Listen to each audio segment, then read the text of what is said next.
Saudamos a amada igreja com a paz do Senhor. Queridos, de pé como estamos, vamos abrir nossas Bíblias no livro dos Juízes, capítulo de número 11. Vamos ler 4 versículos apenas. Livro dos Juízes, capítulo de número 11. Vamos ler do verso 1 até o verso 4 para a nossa meditação. Quem já encontrou a referência, diga amém. Quem ainda está procurando, diga, espere um pouquinho, pastor.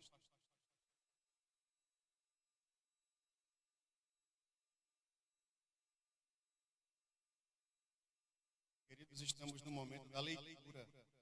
Se os irmãos puderem evitar a locomoção do tempo, as conversas paralelas, será de muita valia para os demais irmãos que vieram cultuar. Juízes, capítulo de número 11, verso 1 diz assim: Era então Jefté, o gileadita, valente e valoroso, porém filho de uma prostituta. Mas Gileade gerara a Jefté. Também a mulher de Gileade lhe deu filhos, e sendo os filhos desta mulher já grandes, repeliram ou expulsaram a Jefté. E lhe disseram: Não herdarás em casa de nosso pai, porque és filho de outra mulher. Verso 3. Então Jefté fugiu de diante de seus irmãos e habitou na terra de Tobi. E homens levianos se ajuntaram com Jefté e saíam com ele. Verso 4. E aconteceu que depois de alguns dias, os filhos de Amon pelejaram contra Israel. E você diz amém. Quantos mais desejam oração? Eu também, minha casa. Eterno Deus e Pai, louvamos o teu nome. Engrandecemos ao Senhor pelo privilégio de estarmos vivos, de estarmos com saúde. E agradecemos também pelo privilégio de estar em tua casa. Abençoe cada um dos irmãos e das irmãs que aqui vieram, que já louvaram, e que agora, Senhor, estamos todos na expectativa de que o Senhor fale conosco através da sua palavra. Nos dá, Senhor, a unção da porção dobrada que o Senhor derramou sobre Tamires já nessa noite aqui. E fala conosco, renovando nossas forças, e é isso que nós oramos e agradecemos no nome de Jesus. E a igreja diz amém. Podem sentar, queridos.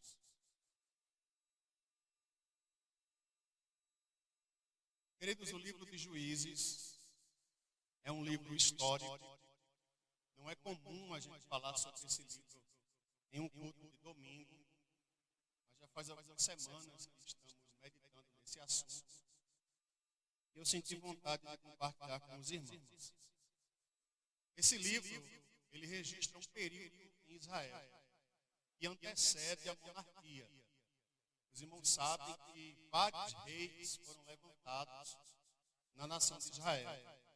Mas antes desse período dos reis, o povo era governado ou liderado por alguns homens e, em especial, uma mulher. Esse período do livro de Juízes demorou aproximadamente 350 anos. E ele é registrado desde a morte de Josué até a morte de Samuel, que foi o último juiz. Nesse intervalo de tempo, pelo menos 15 notáveis juízes foram levantados para orientarem o povo. Se a gente fosse fazer um panorama deste livro, a gente vai perceber que a palavra-chave deste livro é o que diz o texto, que naquela época não havia rei em Israel e cada um fazia o que lhe parecia bem aos olhos. Esses juízes não ficavam nas portas das cidades, como os antigos anciãos, que também julgavam causas cíveis, causas religiosas, litígios, divisão de herança. Esses juízes, eles tinham esse nome porque eram levantados por Deus para decretar a vontade soberana do Senhor. Mas, em tese, eram guerreiros, na sua grande maioria, líderes militares, e que tinham uma boa noção de armamento e de técnica de combate.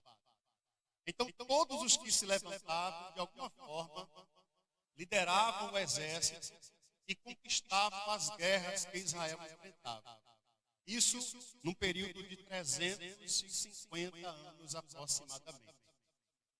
Esse juiz que nós lemos aqui por nome de Jefté, especificamente, ele é o 8º juiz desse clã de vários juízes. Ele reinou em Israel por volta de 6 anos, um período curto, porque a grande maioria dos juízes, eles lideravam o povo por aproximadamente 40, 30 anos. E me chama a atenção esse personagem bíblico, que a gente conhece muito pouco, porque é pouco mencionado na igreja, mas que vale a pena a gente refletir sobre a sua biografia, pelo menos nesses minutos que ainda nos restam. Este homem foi levantado em um período em que a nação de Israel enfrentava uma guerra civil-política. A nação dos amonitas acabara de se levantar para reivindicar a posse da terra que Israel conquistou na época de Josué ainda. A terra dos Edonitas, dos Moabitas e dos Amorreus. Então os filhos de Amon se levantaram e reivindicaram essa terra, dizendo que era deles e que Israel havia usurpado o domínio. Porém, nessa mesma ocasião que este homem se levanta, ele lidera o povo nesta guerra, ele volta com a vitória. E é interessante que o texto ele vai enfatizar algo bem pesado sobre a biografia deste personagem. Já a partir do verso 1, quando o texto diz assim: era então Jefté, o gileadita, valente e valoroso, porém filho de uma prostituta. E eu queria meditar nessa noite sobre o tema Jefté, o filho da prostituta. A palavra parece ser pesada, porque nós temos um texto atual sobre essa palavra. Mas o que é que a Bíblia diz a respeito desse termo? E vale muito a pena a gente aprender e refletir um pouco sobre essa temática. Quando a Bíblia chama Jefté de filho de uma prostituta, está colocando ele numa categoria social inferior aos demais israelitas que habitavam no povoado de Gileade. A Bíblia vai dizer que ser filho de prostituta é estar à margem da sociedade. Quando a gente olha para uma prostituta hoje nas ruas, a visão que a gente tem é alguém que não teve oportunidade, alguém que escolheu uma vida devassa, alguém que está numa vida ruim, mas que está vivendo a vida dela. O contexto da Bíblia para o termo prostituta vai além dessa temática social que nós temos hoje na nossa visão. Observe que em Provérbios, no capítulo 5, a Bíblia vai associar a figura da prostituta a uma falência social de quem se associar a ela. E está escrito na palavra de Deus. Provérbios capítulo 5. Agora, pois, filhos, dai-me ouvidos, e não vos desvieis das palavras da minha boca. Fiquem longe dela, da mulher devassa, da prostituta do caminho, e não se chegue nem perto da porta da casa dela, para que não deis aos outros a honra que é sua, e não entregue os seus dias cruéis de trabalho a outra pessoa, para que não furte os estranhos dos seus esforços e todo o fruto do seu trabalho vá para uma casa alheia. Então, associando-se a prostituta a uma falência social.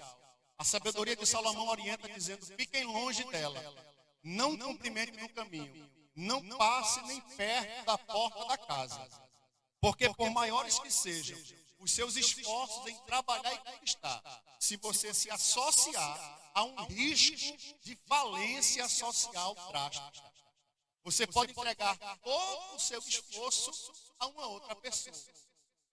Mas vai também além, porque a figura da prostituta na Bíblia é associada a uma abominação ao Senhor.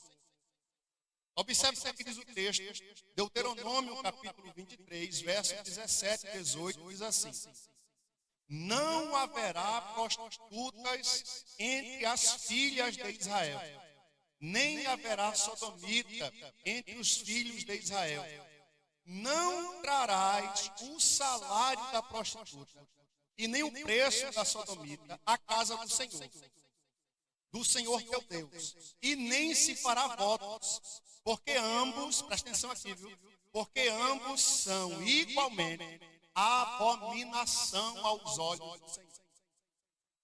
Observe que até o dízimo a prostituta era proibida de entregar.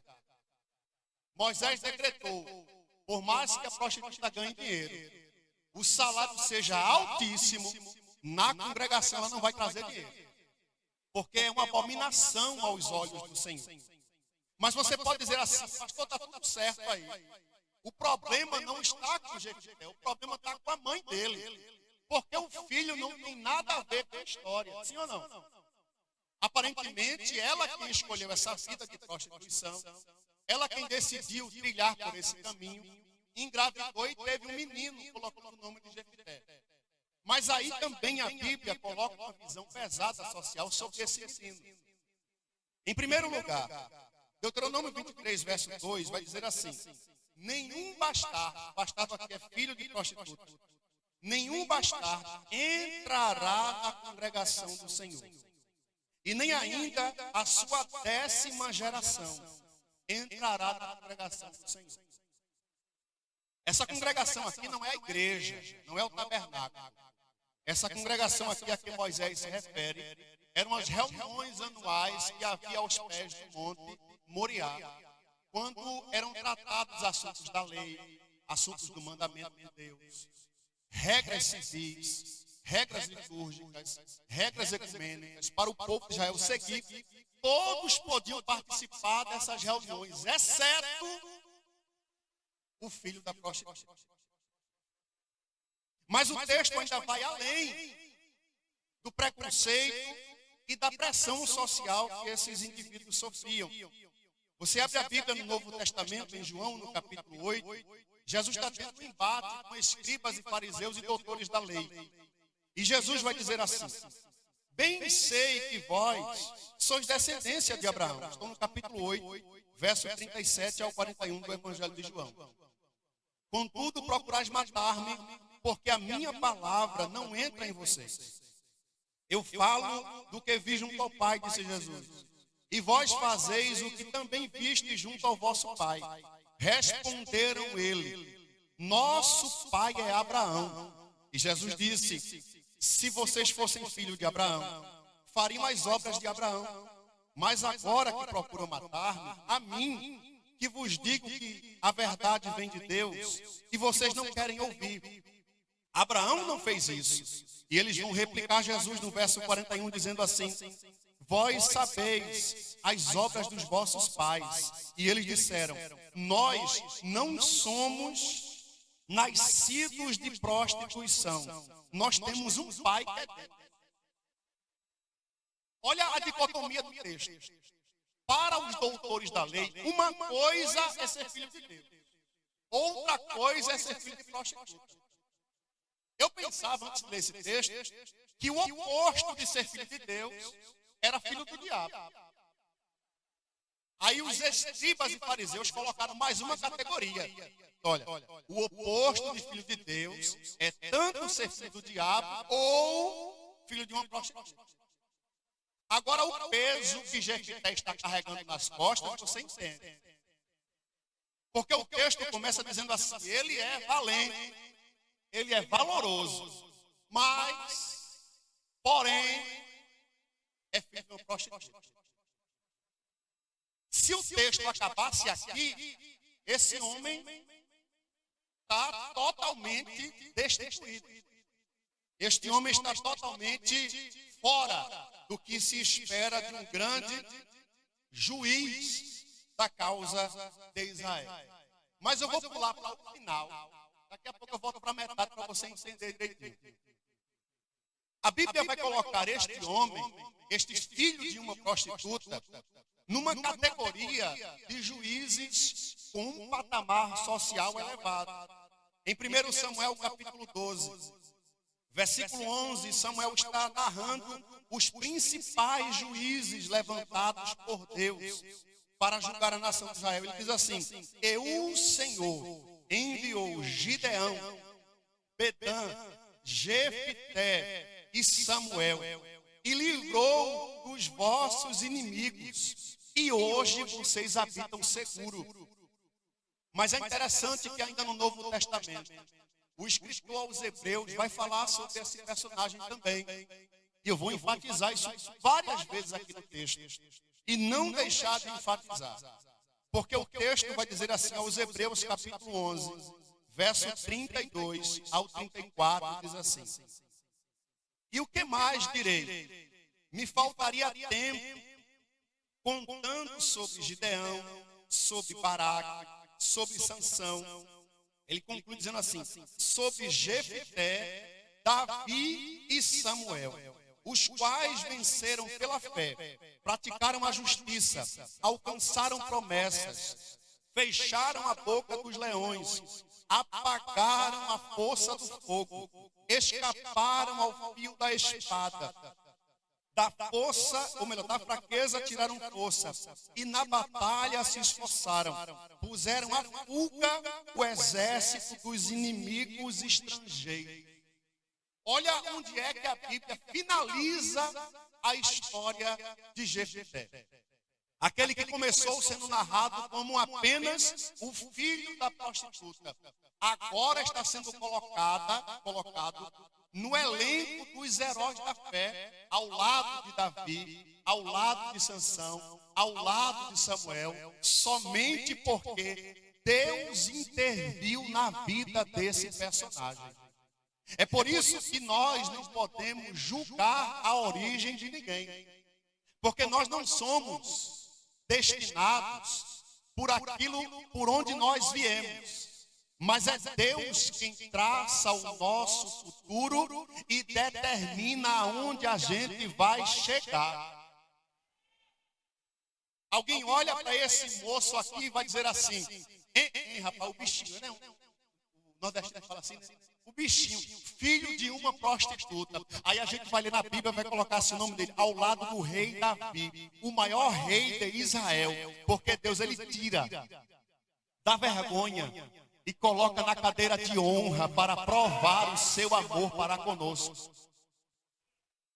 Agora vamos entender o que é que aconteceu aqui nesse intervalo de tempo.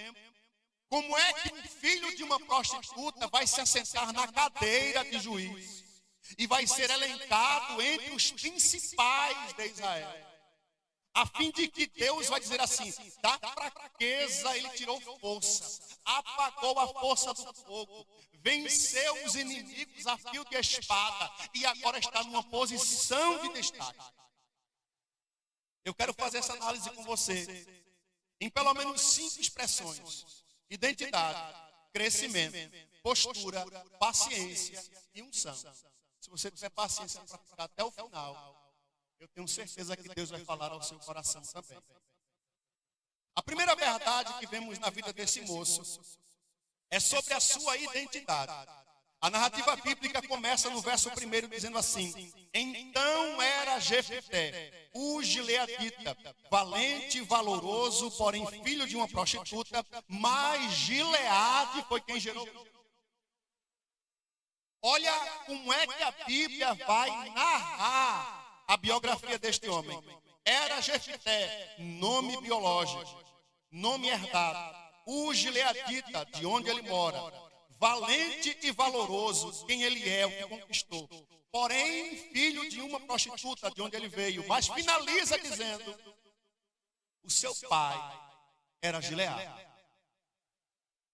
Eu aprendo somente nesse verso primeiro, que o que define a nossa identidade não é o nome que está na carteira. Quem define a nossa identidade não é de onde a gente veio. Quem define a nossa identidade é quem foi a nossa mãe, os pecados que ela cometeu. Quem define a nossa identidade é justamente o nosso pai que está atrelado à nossa vida. E eu observo na Bíblia que Jesus faz questão de enfatizar esta verdade universal para a igreja. Ele vai dizer assim, olha, quando vocês orarem, vocês vão orar assim, Pai Nosso. Nunca se esqueçam de que vocês têm um Pai. A Bíblia diz que quando ele ressuscita, Maria Madalena vai até o seu encontro, querendo abraçar, querendo beijar suas mãos, beijar os seus pés. Ele vai dizer, Maria, espera um pouquinho aí, porque eu ainda não subi para meu Pai e vosso Pai, meu Deus e vosso Deus. Nunca se esqueça que você tem um Pai. Os discípulos preocupados com a morte de Jesus, ele falou assim, não se turbe o vosso coração, crede em Deus e crede também em mim. Na casa de meu Pai tem muita morada, eu vou voltar para buscar a minha igreja. Você não está perdido na sua identidade biológica da terra, porque quem vai justificar a tua identidade é o teu Pai que vai vir te buscar em breve. Você tem um Pai. Você tem um Pai, você tem um Pai. Às vezes o diabo quer jogar na nossa cara a nossa vida pregressa, quer jogar o nosso erro, quer mexer na nossa consciência, mas é Deus quem justifica. E Paulo vai dizer assim, quem tentará acusação contra os escolhidos do Senhor? É Deus quem os justifica. Glória a Deus, glória a Deus. A segunda verdade que a gente aprende, eu vou correr um pouquinho para dar tempo. A segunda verdade que a gente aprende é sobre crescimento. Repita assim, crescimento. E no crescimento a gente olha para o versículo 2. Olha para a tua Bíblia aí, Juízes capítulo 11, verso 2. A Bíblia diz assim, também a mulher de Gileade lhe deu outros filhos. E sendo os filhos dessa mulher já grandes, expulsaram os efésios. A verdade que eu aprendo com crescimento aqui no texto é que existem irmãos que não sabem lidar com o crescimento. Eu vou repetir isso aqui. Existem irmãos que não sabem lidar com o crescimento. Enquanto estavam tudo xoxinho, enquanto todos eram pequenininhos, enquanto todos eram crianças, a casa tinha espaço para todo mundo. Enquanto todos eram pequeninos, enquanto estavam sob tutela do pai e da mãe, enquanto eram crianças, todos brincavam juntos. Mas a partir do momento que todos cresceram, disseram assim, a casa está pequena para a gente. Porque existem irmãos que não sabem lidar com o crescimento. Basta crescer um pouquinho que quer colocar alguém para fora. Basta crescer um negocinho, pular de posição, já fica olhando os outros assim atravessado, por cima do ombro. Porque tem gente que não sabe lidar com o crescimento, o título sobe para a cabeça, cresceu mais um pouquinho, saiu de auxiliar, foi para diácono, saiu de diácono, foi para presbítero, saiu de presbítero, foi para evangelista, foi para pastor, fica olhando só assim agora. Você sabe com quem você está falando.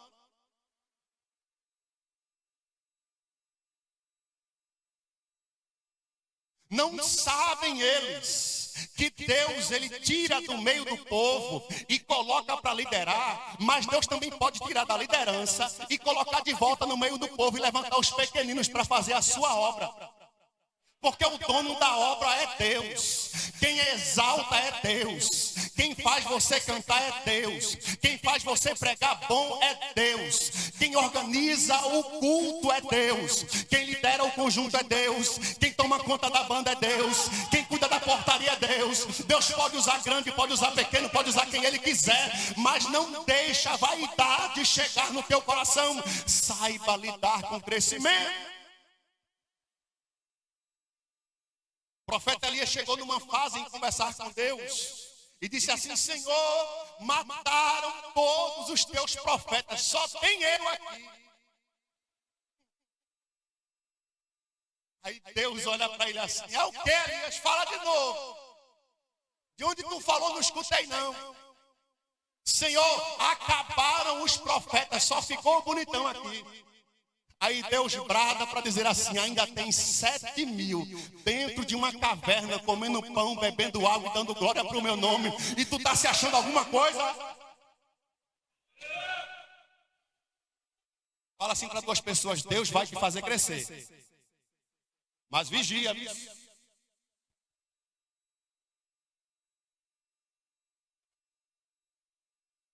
O Deus que exalta é o Deus que abate também. Glória a Deus. Eu vou correr aqui. Terceira verdade. A primeira foi identidade, atrelada ao Pai. A segunda verdade: nem todos sabem lidar com crescimento. Terceira verdade: postura. A postura é essencial e faz toda a diferença. Verso de número 3. Depois que cresceram, expulsaram Jefté de casa. Olha o que é que ele faz. Verso 3. Então fugiu Jefté. Eu vou citar uma frase aqui que não tem nem autoria, é desconhecida. Viu? Você vai guardar no seu coração. Não deixe para amanhã o que você pode deixar para lá. Tem confusão que não vale a pena você entrar. Tem gente que bate no peito para dizer assim: eu dou um boi para não entrar numa briga, mas eu dou uma boiada para não sair. Faço não. Tem confusão que se você entrar vai dar tudo errado. Eles estão achando que são o dono do pedaço, deixa fazerem do jeito que quer. Eles estão achando que expulsando você vai te afastar da bênção, e estão enganados, vão te aproximar do propósito. Quando os irmãos de José olharam para aquele bichuquinho, olharam assim: rapaz, pai já deu uma túnica de várias cores, já está abraçando ele demais. Para onde vai, leva esse menino. Se a gente não tomar conta, ele vai começar a mandar na casa também. Sabe uma coisa? Bora jogar ele dentro de um buraco para ver se ele se acalma. Aí alguém olha e diz assim: rapaz, tira ele dessa cova. É melhor a gente vender. Porque quanto mais longe, melhor é para a gente cuidar da herança de pai. Não sabiam eles que quanto mais José se afastava da casa de Painho, era mais próximo do trono de Faraó. Tem gente que está te empurrando para longe, achando que você está perdendo. Você está ganhando com isso. Pastor, e se alguém se incomodar com a minha presença? E se alguém se levantar e me expulsar, me colocar para fora? O que é que eu faço? Faça igual a Jesus. Veja na sua Bíblia aí. Lucas capítulo 4. Jesus está pregando dentro de uma igreja. E está escrito assim, Lucas capítulo 4, 28 ao 32. E toda a sinagoga, ouvindo essas palavras, se encheram de ira contra Jesus. Olha, se iraram contra Jesus. Se você for melhor do que Jesus, eu vou falar. Ficaram com raiva de Jesus. Rejeitaram Jesus. Aí você, porque coloca o cabelo na chapinha, aí quer ser aceito. Todo mundo vai, não. Vai ter fofoqueira, vai ter gente que fala mal, vai ter quem calunia, vai ter quem levanta falso. E se levantaram contra Jesus, o expulsaram da cidade e o levaram acima do cume de um monte para dali o precipitarem. Olha o que Jesus fez no verso 30. Então Jesus, passando pelo meio deles, foi embora. Eu vou repetir o verso 30 aqui, viu? Então Jesus, passando pelo meio deles, foi embora. E para onde Jesus foi? E desceu para Cafarnaum, cidade da Galileia, e ensinava a palavra de Deus no sábado. E os da sinagoga de Cafarnaum admiraram a sua doutrina, porque a sua palavra era com autoridade. Nazaré ouviu a pregação e disse: coloca ele para fora. Cafarnaum ouviu a pregação e disse: coloca ele para dentro, tem espaço para ele pregar aqui, vem para cá, vem para cá, vem para cá. Enquanto Nazaré não quer, Cafarnaum está de portas abertas. Se uma porta se fecha lá, Jesus abriu outra porta lá, Jesus abriu outra porta ali. Jesus vai ter lugar para você dar glória se as portas se fecharem aqui. Fala assim para duas pessoas: não se apega não, porque a porta é de Jesus. Vai alguém se levantar para te colocar para fora, Jesus já tem uma porta grande, larga, aberta para você. Aleluia, eu vou correr. Quarta verdade, já estou correndo para o final. Viu? Quem quer que eu pare de também?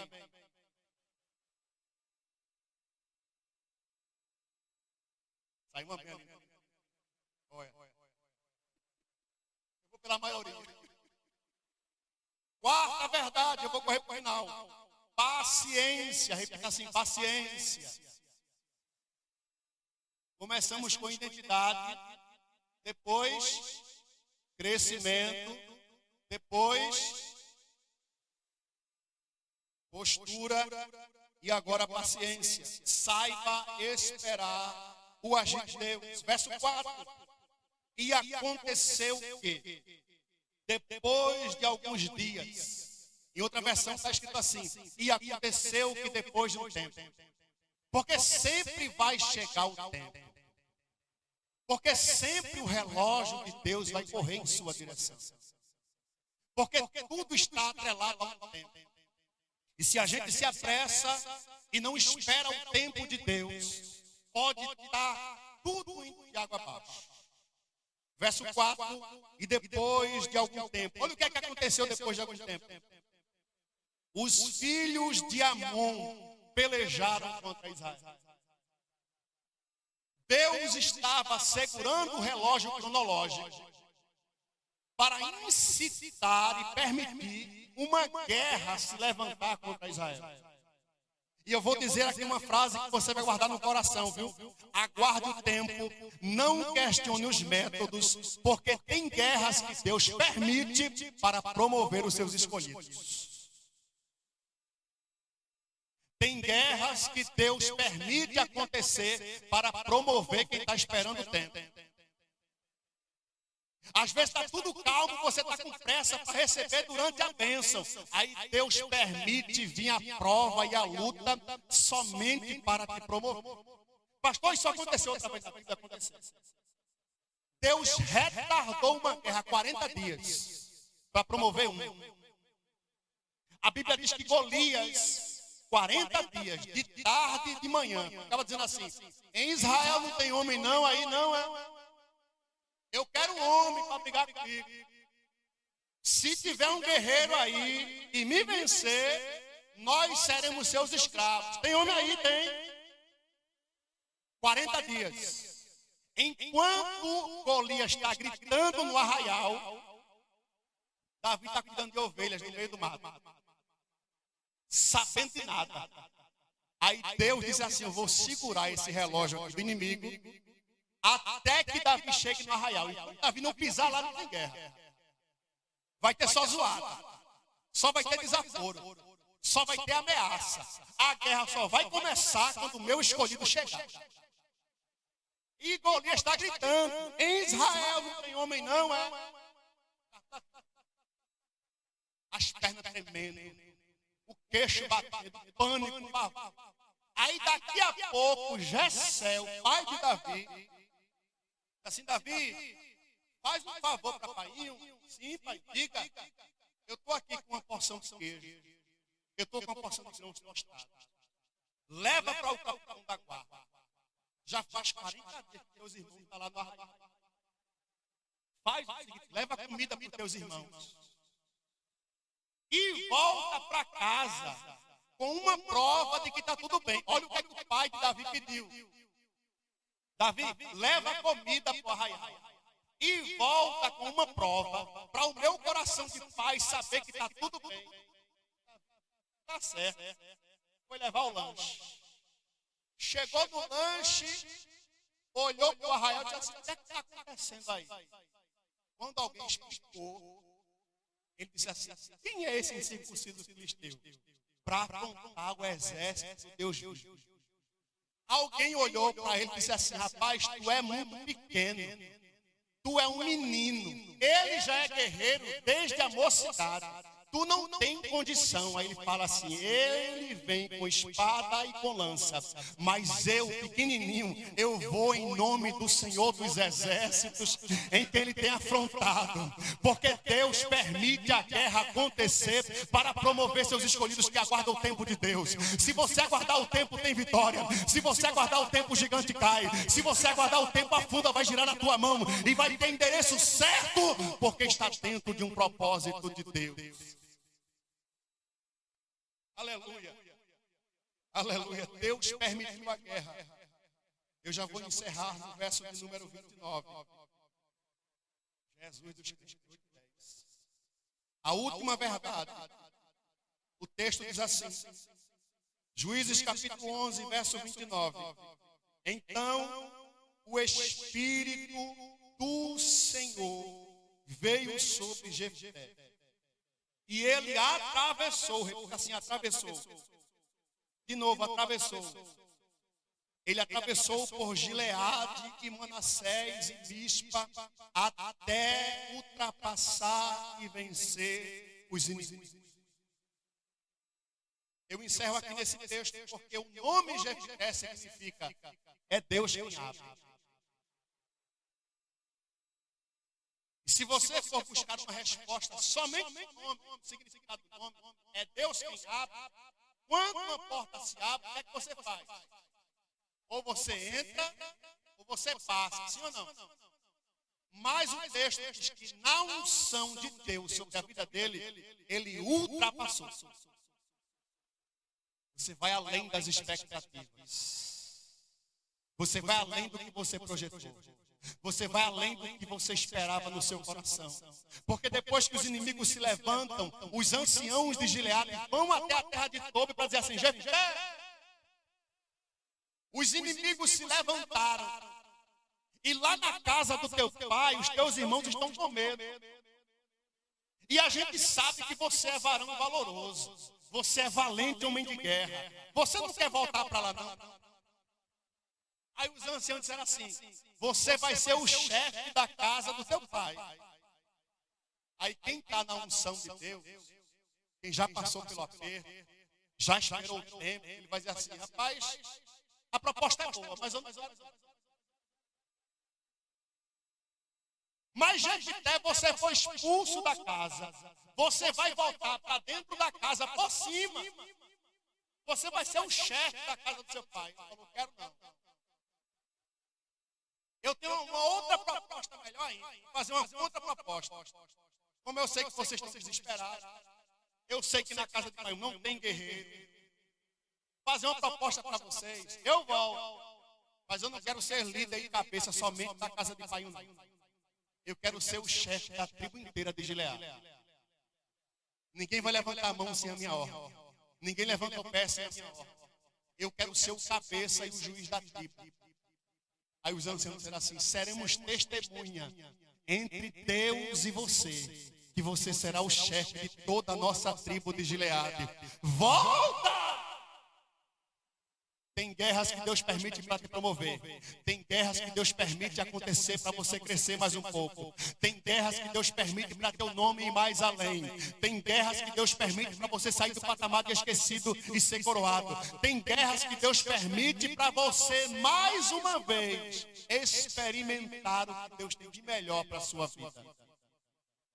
Quem diz amém por essa palavra? Queria saber se aqui nós tem alguém que ouviu essa mensagem e ainda não entregou a vida para Jesus e tem um desejo no seu coração. Você conheceu hoje a história do filho da prostituta, que na mão de Deus teve a sua vida transformada. Você pode olhar para muitas pessoas aqui, olha bem vestido, bem vestida, nem imagina o passado da gente. Mas só Deus sabe de onde tirou cada um dos senhores que aqui estão. Se o nosso passado fosse levado em conta hoje, acho que só as crianças ficavam aqui, pela inocência. Mas Deus não nos classifica ou nos julga pelo nosso passado. Deus, ele apaga o nosso passado, cuida do nosso presente e escreve o nosso futuro. Tem alguém entre nós que ainda não é crente, nem só para a gente conhecer, tem alguém aqui no meio ou lá atrás, tem alguém entre nós que não é crente ainda? Se não tem, que Deus abençoe, lhe dê uma nova oportunidade. Quem está nas redes sociais, que deseja aceitar a Jesus, coloca nos comentários que alguém vai entrar em contato com você. E que Deus abençoe a todos em nome de Jesus.